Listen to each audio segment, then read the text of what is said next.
so we were seasonal laborers in the Grand Canyon. We'd been admiring the night sky. God, the stars in a location like that still stay with me. We chose to go down to the 1.5-mile rest point at sunset, so it would be dark when we arrived, which was ideal for smoking and stargazing. We descend the steep trail, and my girlfriend enjoys the scenery while I roll up. We brighten up when we notice no one else is around. We were in peace for about 20 minutes before we saw lights coming down the trail. So, knowing it was a felony to possess what we had, we set it out, packed up, and returned up the trail. We passed the lights we saw coming down, and I see them. A ragged and unshaven man in his mid-40s stumbled past, his arm wrapped around the woman he was with, his palm gripping her arm so tightly that I could see the skin well over his hand. She appeared both youthful and old. We were dressed very youthful. However, she seemed to be in her mid-20s or early 30s and was wrecked. The guy was helping her stand up since she was stumbling and mumbling. We don't make eye contact. Assuming they were going deeper, we stopped about 150 yards from the rest house we started at and turned off our lights. We wanted it to be dark so that we could see stars. We joke at this little bat who keeps stopping over to ensure we are not food. Just one more time to make sure. Only one more time. The little guy wasn't used to humans sitting motionless out there. We can see their lights turning back on. Okay, we're not doing anything wrong, so we just sit back, nod in acknowledgement as they pass, turn the corner of the trail, and we're out of sight. The trail we were traveling was about 5 feet wide, with a deep drop into a rocky depth on the other side. The other was a winding cutback route, so one side had a lengthy fall and a swift death, while the other side was just a rock wall. We had stopped at a bit of an inlet since a water station had been installed, so I believe they widened the trail where we were sitting, just before the corner that turns back. A few minutes pass, and we both hear a scrabbling of gravel nearby and dismiss it as an animal. But we both knew something was very wrong. I never discussed it with my partner, and I refuse to admit danger or act as if anything is wrong with nature. It attracts it to you. It's not safe. But my stomach is screaming at me. Leave. Leave this spot right now.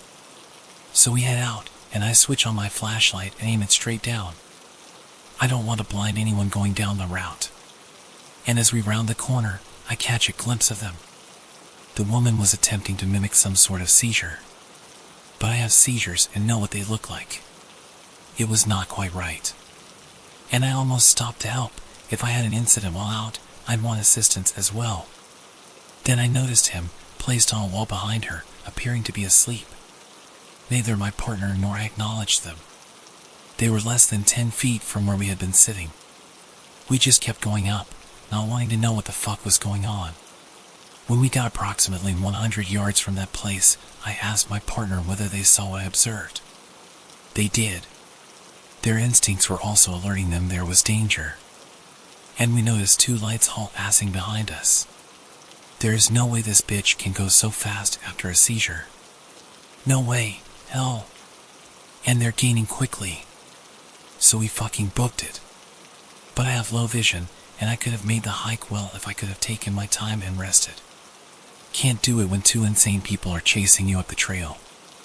So my buddy placed my hand in his back pocket and instructed me when to step forward.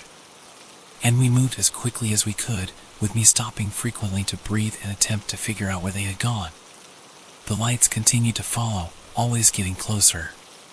They went past other folks without stopping. We were convinced we were going to be marked out there.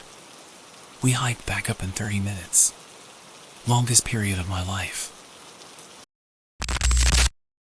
I had a large group of friends. We had attended school together, but I moved away at the age of 7. We reconnected when I was 11 and became quite close. I'll be honest. We were little shitheads. We were all in difficult situations at home and wanted an escape. Alcohol and other substances have been involved since the age of 11, so you can imagine the craziness. One kid I was close to didn't have parents at home. His brother was his legal guardian, but he seldom stayed for long. Art essentially had the house to himself. His brother got a girl pregnant, and the baby was born with multiple physical problems. You wouldn't trust his brother with a pet stick bug, let alone a baby, and her mother refused to have anything to do with her. A few weeks after she was born, her mother showed up with the baby and a load of baby goods, gave her over, and never returned, or raised her from that time on. She suffered almost complete hearing loss in both ears, so her and her friends learned sign language, which I already knew. She became the center of everyone's universe. Even though she wasn't, we all called her RS sister. There was always someone there to take her to appointments, bring her up from school, play with her, and so on. As a result, our favorite hangout spot became RS house. We resided in an impoverished neighborhood with a high crime rate. R lived in a very poor area. One day, I was strolling over to RS and observed a dude. He was about 35 and appeared unkempt and anxious. This described almost half of the area's population, so I didn't think much of it. By the time I got to the door, I couldn't see him, but I could feel his eyes on me. I brushed it off and went in. A few hours later, a number of us were hanging out at RS when another friend said, "Take a look at this nitty," British slang for junkie. We all go to see what she's talking about, and as we look through the window, we find the same man I saw earlier, staring directly at the window, standing on the other side of the street. We didn't recognize him, so we were very confident he didn't live on the road. We laughed it off and returned to speaking. That night, before going to bed, a couple of us discussed the man and agreed, just in case, to double-check all the locks. At around 4 a.m., I awoke to RS sister crying out. I went to calm her down before heading downstairs for some water. It was still dark out. The stairs are on your immediate right as you enter the house. The door was white with frosted glass panels on the upper part. As I proceeded down the steps, I was half sleepy, so I didn't notice the outline of a face pressed against the glass until I reached the bottom. The same man had his face pressed up against the frosted glass, peering directly at me. I leaped internally before reacting without thinking. I raced up to the door and beat on it as hard as I could, shouting and swearing at him. He ran away, and I double-checked the lock. Everyone was halfway down the steps, asking me what had happened. I explained what he was doing, and we all exchanged glances. Everyone returned to bed, with Art and another friend going into his sister's room and sleeping on the floor just in case. I, on the other hand, couldn't sleep and began to clean pointlessly. I had a feeling the dude would be returning. RS house had a garden and 2 glass doors that led to it from the living room. The curtains had broken, so nothing was covering them. After returning from the restroom, I felt the same feeling of being watched. I never liked those glass doors, especially at night, because I couldn't see anything and convinced myself I was being paranoid. However, I couldn't shake the feeling. I kept looking over and jumping at the birds moving along the fence. I decided to go back upstairs, and as I turned to turn out the light, the darkness revealed something I had not observed before. A faint glimmer emanated from the back of the garden. I wasn't sure what it was, so I pretended I hadn't noticed it and went to the upstairs restroom. The bathroom window was frosted and could be moved up and down. It overlooked the garden. The top of the window was slightly ajar. Without turning on the light, I balanced myself on top of the toilet and sink. I screamed out loud when I spotted the same man sitting in an old chair in the back of the yard, smoking a cigarette. I realized he had probably been there the entire time I was tidying. This was not the type of place where you would go out and confront someone. Knives, machetes, and firearms were common.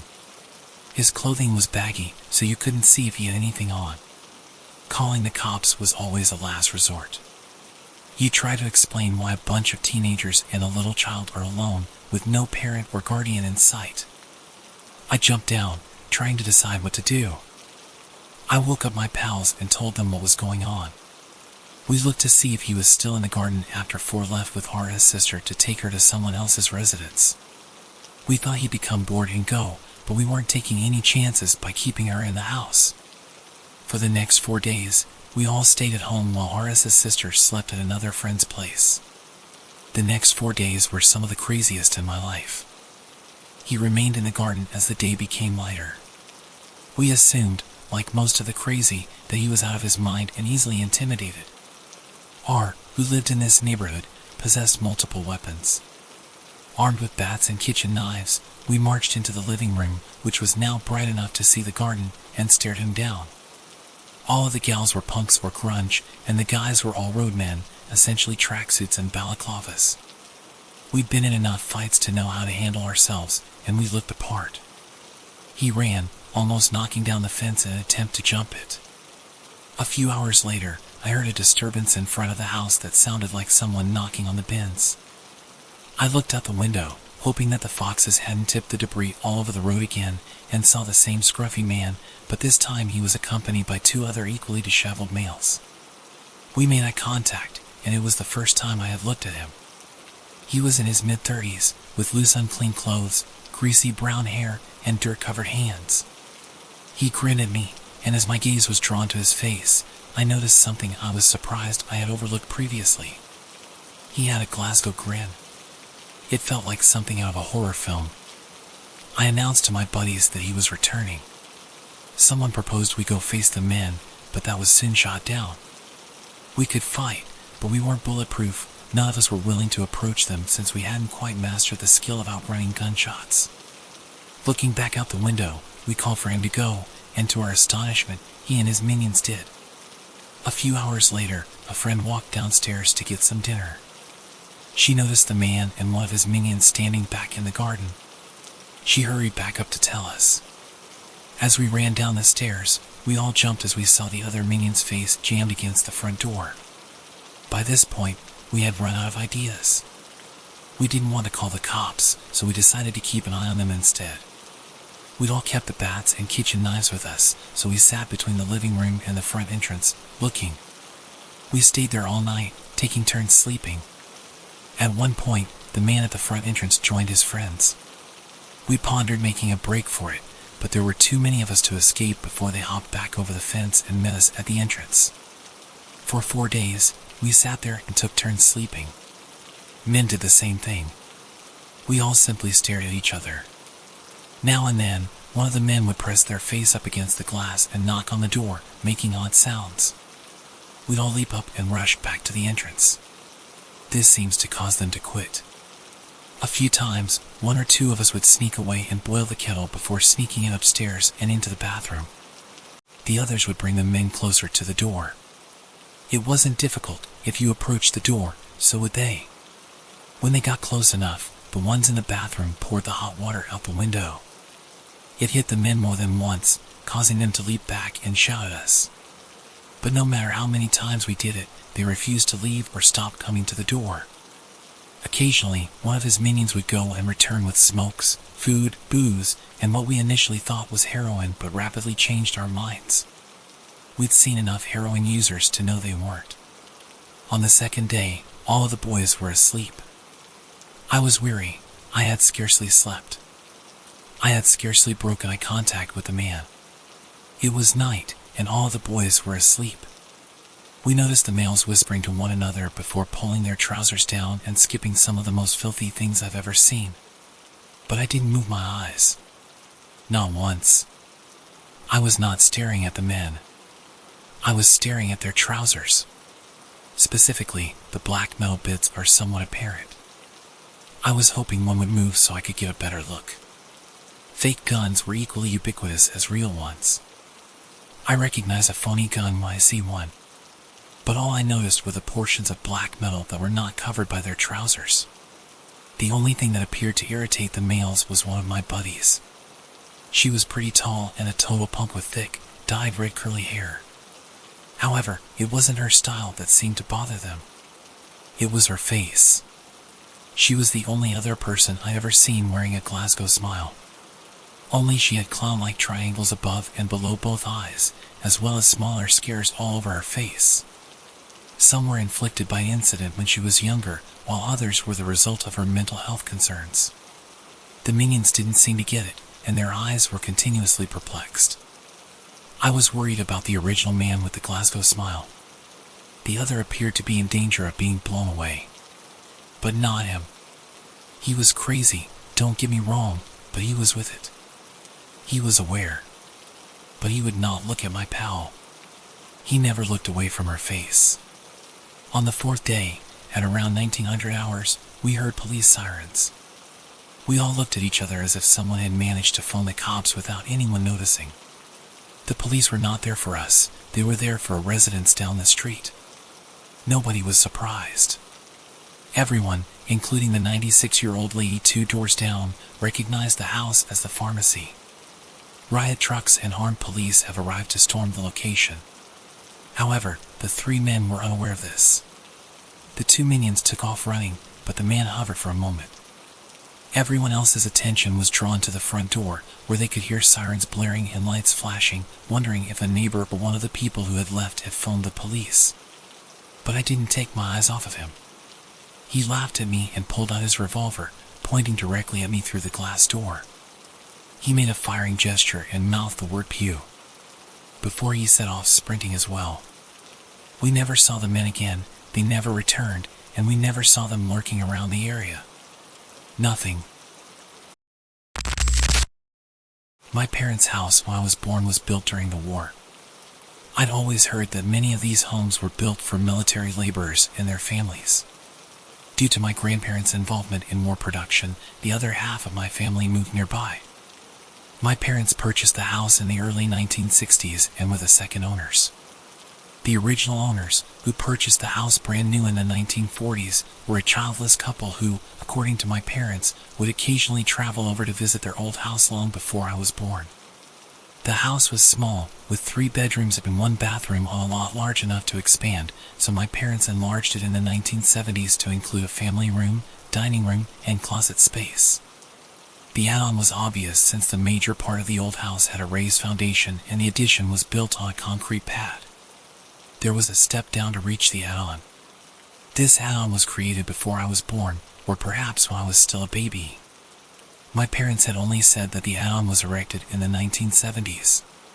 The add-on was always a source of family history, and the stories I heard were that the guys my father hired to dig the foundation dug out some strange artifacts as they were about to pour the concrete.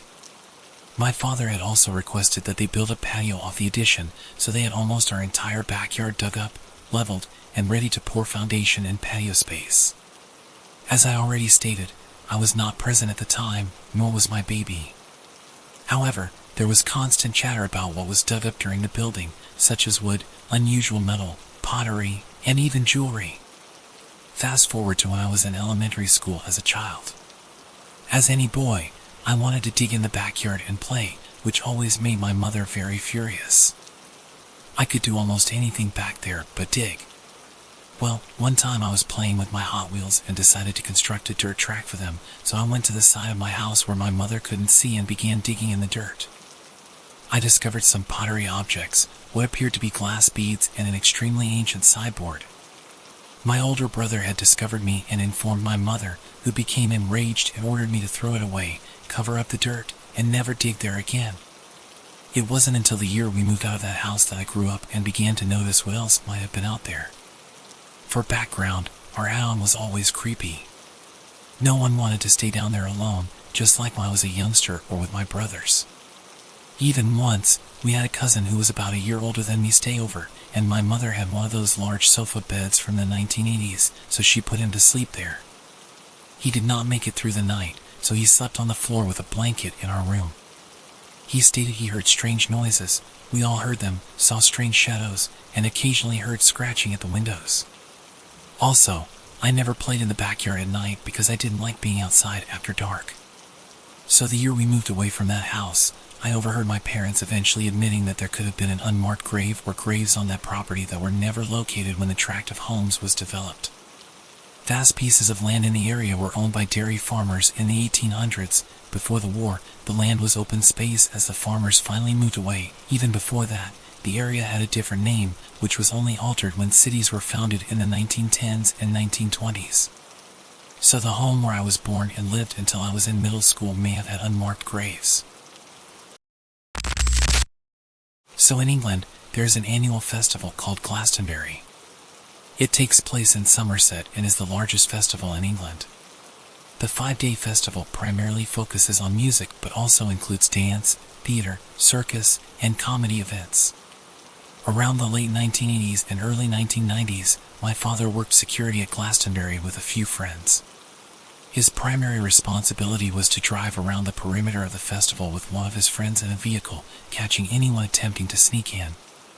On the second day, my father and his friend were driving around and noticed several folks on the opposite side of the wall attempting to sneak it.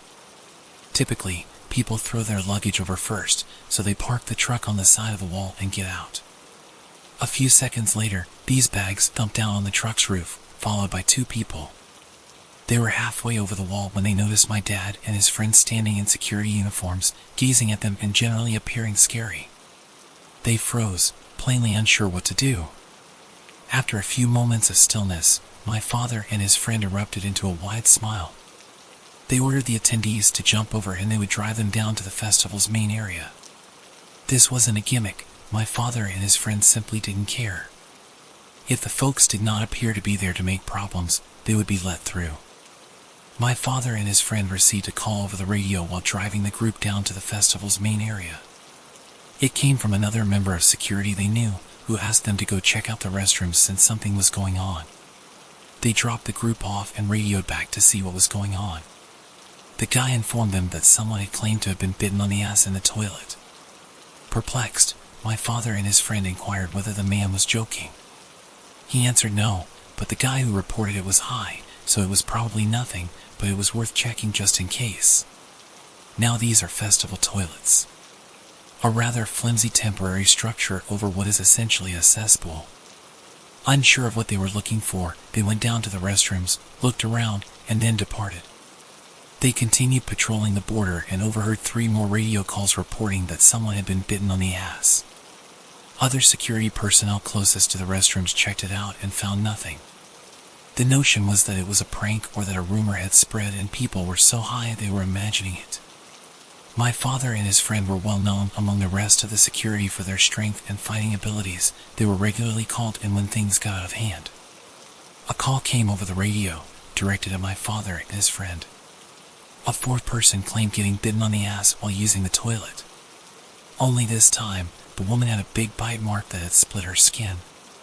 She showed it to one of the medics, who claimed it was a human bite mark. Everyone was still pretty confused about what was happening. My father and his friends rushed down to the restrooms. They enter a cubicle and beam a light down the toilet. Not nice. They shift the light about a little, unsure of what they're looking for. Right before they turn out the torch, they notice something move. Like a unique movement. My father's buddies, unsure what else to do, shout out, "Is there anyone down there?" They notice faster movement this time. He calls out again. "We aren't going to hurt you, we just need to know if there's someone down there." Nothing then. Suddenly, a head emerges from the toilet. It was a dude with a snorkel and swimming goggles.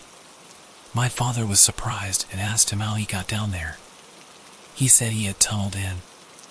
I can't recall exactly, but I believe they dismantled part of the toilet so he could get out. My father and a friend walked into the security bit, covered in excrement from head to toe. Nobody knew what to make of it. My father and a buddy looked over him while they phoned the cops, etc. During this moment, he spoke with my father. He claimed to have arrived over a week or 2 early and excavated a tunnel from the edge of the neighboring field, given that these toilets were directly on the festival grounds. He had done this with the full intention of simply sitting below the toilets and biting individuals as they sat down. He also claimed that this was his first arrest, implying that he had done it previously. I'm not sure if this is accurate. According to my father and his buddy, the man was quite cordial and polite, but, in their words, was completely dead behind the eyes. Even if he was looking directly at you, it was as if you were not present. The man repeatedly licked his feces-covered lips. The man refused to answer queries about his name or anything else, instead rambling on about the event. According to my father's acquaintance, while the man was expressing how good the event was, he swore he heard him add under his breath, "A shame they don't let children in." The cops took their time arriving. I don't blame them, and I'm not sure what happened to him thereafter. I recall feeling nauseous when my father initially told me the story, and although I was safe to stay, I was terrified of using portal/outdoor toilets. To be clear, this individual was very mentally ill, as both my father and his friend have repeatedly stated. He appeared unconcerned about his actions and uninformed that they were improper. This happened about 3 years ago. During COVID, I felt lost and bored because there was no human interaction. This was until my friends and I discovered mountain riding after our parents allowed us to meet outside. Living in Washington State, there are plenty of woods ideal for MTB, mountain bike, paths. We didn't have a driver's license at the time because we were under 16, so we developed our mountain bike parks. Aside from the one path near our house with a 30-foot gap jump that was much beyond our skill level, we wanted to create something unique. There's an entry to this path near my friend's house, and you walk down it till you reach the normal trail. To get to our trail, identify this one location on the trail that twists 90 degrees to the left, but instead walk to the right off the track, through all this mud, weave between these fallen trees and tree branches, and then go right where it sort of loops around before going straight again. From there, continue straight through this narrow track, which is still covered by the ferns, until you reach this abandoned forest road. Now follow the wooded road down for about 80 yards. It is also coated in a lot of mud, and if you were there, you would notice all the clumps with our footprints around 6 inches thick, and even deeper in some locations. There are more fallen trees on this forest road, but if you continue down until it sort of stops, then go off to the right and walk around this hidden pathway that weaves and curls all around this massive area of ferns for maybe another 60 or so yards, you will eventually reach the bottom of the trail we created. It generally takes approximately 10 minutes to get there, but maybe 5 on a nice day that isn't rainy, like in the summer. Essentially, you have no reason to be there unless you are lost, which is nearly impossible to achieve unless you intentionally walk off route or seek for it. My buddies were unable to help build on this particular day, so I decided to bring my younger siblings along. The only reason I was afraid to go alone was that about a week ago, one of my buddies and I thought we had discovered a cougar den with some scat around in a couple of locations. I also didn't want to be alone so far out. My sister opted to accompany me, but I believe my brother had a friend with whom he planned to spend time. Anyway, my sister and I ride our bikes there, carry them through the concealed section, and then chuck them into some fern bushes just before reaching the forest road. From there, we headed to the trail. The main reason I came up there was to ensure that no trees had fallen due to the previous day's strong winds and to determine whether we needed to bring some larger saws to cut them. There was no damage, but about a week later, strangely, a tree blocked the end of the trail. It is also vital to highlight that it was a rainy day. We stayed there for about 10 minutes as I showed my sister the trail. All of a sudden, I received a phone from my mother informing me that my brother had inquired about our location and that he was on his way to find me. I think he had a change of plans or something, but because I was lazy, I told my sister to walk back down and wait outside the trail entry in the neighborhood for him. This would also allow me to accomplish some work. I contacted her every few minutes since my brother was supposed to arrive, but he didn't. After around 10 minutes, she had been waiting for 20 minutes when my mother called to tell me he had returned and was unable to find us. At this point, I was upset, but I contacted my sister and told her to come back and make sure no one was there or following her as she entered the trail so as not to give away our place. I had been waiting for her for about 7 to 10 minutes and was wondering what was taking her so long, so when I got to the end of the forest road and saw her going all the way on the other side, I was relieved. She hadn't yet woken up on the woodland road, but she was walking perpendicular to it. From this viewpoint, the bushes ranged from hip to shoulder height, allowing me to glimpse her upper body with her hood on. This is when I realized I didn't remember her wearing a white sweater or windbreaker. Once the individual turned the corner, I knew it wasn't her and was most likely an adult guy.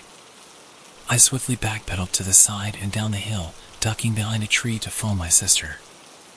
I was wondering where she was and whether she had gotten lost because it was difficult to get there. I also didn't want this person to steal our bikes, and did I mention my bike cost over $2,000? Don't worry, I made it worthwhile given how much I ended up riding it. It will also last a lifetime with proper care.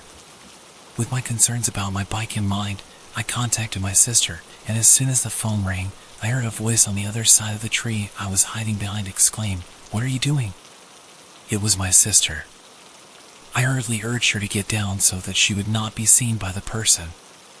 I didn't want them to find the path we were making because I didn't want to get into trouble, and I wanted to keep it secret. I also wanted to get back on the bikes. She could tell by the stress in my voice that I was serious, and when I informed her there was a person and she said no, there wasn't. I peered over, and no one was there. I knew what I saw, so we returned, strolling past where I had seen the person. I was terrified the bikes might be gone, so as we walked through the muck, my heart was racing, and I couldn't shake the feeling that I was being watched. I could feel the rush of excitement, and I nearly knew they were watching us from the trees. When I saw them depart, I was so distracted by the thought that they were going after the motorcycles that I didn't realize they were hiding. Thankfully, as we made our way down the trail as slowly as possible, we arrived to find the bikes still there. At one place, it appeared like there was a different shoe print since it was somewhat larger and differently shaped, but it was difficult to discern in this region. We made our way back, and I kept looking behind me to make sure we weren't being followed. A short but wide wooden bridge covered in dirt can be seen near the end of the route, where it splits off to travel to the neighborhood. Fortunately, because it was pouring and footprints were visible, I was able to spot the extra set. You could see my first set of tracks to the trail, as well as my sister's, with an additional pair of her footsteps going back and then returning, and a shoe print on top of hers indicating it was the most recent. This validated my sighting. My heart fell once more, and we dashed out of there, making sure no one was following us. When I arrived home, I didn't hesitate to tell my parents, who just told me that the next time I should be with her at all costs. I could see they didn't believe me or believed I was exaggerating. All of these questions ran through my thoughts. On the one hand, we live in a lovely neighborhood, so why were they there if they weren't local? If they were concerned about why a random little girl was wandering off into the trails, why did they bother following, and why so far behind and creepily? Why not call out? If it was a worker, why were they dressed as they were? Wouldn't there have been boot prints? Are you wearing a vest or helmet? Is there a truck parked outside the trail? Won't they have something else with them? Why hide? If they assumed she was alone at first and walked past two bikes, why did they continue? It wasn't until they saw her talking to me or just noticed me that they hid. Why did I feel watched when I assumed the individual was out snatching my bike and was no longer around us? Why are the footsteps entering but not leaving? Why is someone hiking in this location wearing that attire? How did they find the region on their own? They found it because of my sister, so why follow? When they realized how difficult it was to traverse, why keep going? Why feel the urge to hide from two younger children? More significantly, what would have occurred if I hadn't been there?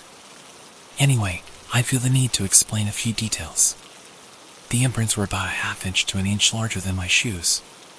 My shoes were smaller at the time because they were beaters, but I'm guessing this individual was anywhere from 2 inches shorter or 2 inches taller than me. I couldn't see their faces, but they were white or had a lighter complexion. I'll be honest and say that the person wasn't this giant massive creature to make it seem scary, but they didn't fill out their sweatshirt or coat, so they weren't scary looking, but they were much larger than me at the moment. I believe I was 5 feet 8 and 130 pounds at the time, which made me quite little. It is also worth noting that they may have been innocent. However, I've often wondered what would have occurred if I hadn't been there.